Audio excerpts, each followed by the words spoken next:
Welcome to SmackDown Full Show Results video. SmackDown kicks off with Paul Heyman. Heyman says ever since he and Brock Lesnar conquered the streak of Undertaker, he doesn't offer predictions, he delivers spoilers, so have your notepad ready. Heyman says the island of relevancy is under a too prolonged attack. First, Sami Zayn. Fans chant for Sami. Paul says here's the spoiler: Sami is not here in the building this evening. Heyman asks if you can really imagine Sami as champion, but Heyman says they are also under attack on Raw by Cody.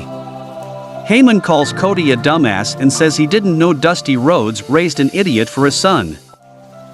Heyman says these aren't wrestling championship belts, they are the centerpiece of the island of relevancy. Heyman says let's be clear, without these titles there is no island of relevancy, there is no bloodline, there is no Paul Heyman, there is no Roman Reigns. Fans pop as Sami suddenly appears behind Heyman. Sami says he's not going to hurt Heyman, but if he wanted to buy now, he could've, because no one is here to protect you. Sami says he left the bloodline. Uso walked out on his own.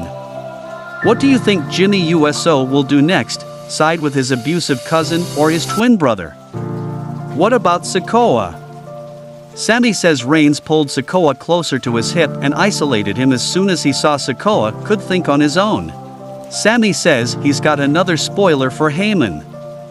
Sami is going to tell Heyman exactly how many days Reigns has left. 8 days from tonight, in Montreal, that is all the time Reigns has left. Sami says to tell Reigns he doesn't have to worry about Cody because Sami will be the one to take him down. The first match on the show was a tag team match between Hit Row and tag team of Sheamus and Drew. The match ends as Sheamus pins Ashanti for the win after hitting a brogue kick. Backstage, Uso is walking when he sees Sami Zayn. Sami doesn't want to put him in a tough spot, but he knows Roman Reigns very well. Sami says they're 8 days from something huge, from something he knows Jay has wanted to see for a long time, and that's Reigns going down. Sami doesn't know how he's going to do it, but Reigns will go down, and Jay doesn't have to go down with the ship, there's a way out. Sami isn't sure if they will get a chance to talk like this again, but in case they don't, Sami wants Jay to know Sami is acknowledging Jay. Sami offers his fist for a bump, but Jay says he better get out of here with that. Sami says he is, but he keeps his fist up. Jay bumps it and fans pop big. After that there was another tag team match. Liv Morgan and Raquel Rodriguez defeated the team of Chelsea Green and Sonya Deville. Liv pins Chelsea after Liv and Raquel both hit multiple finishers on her.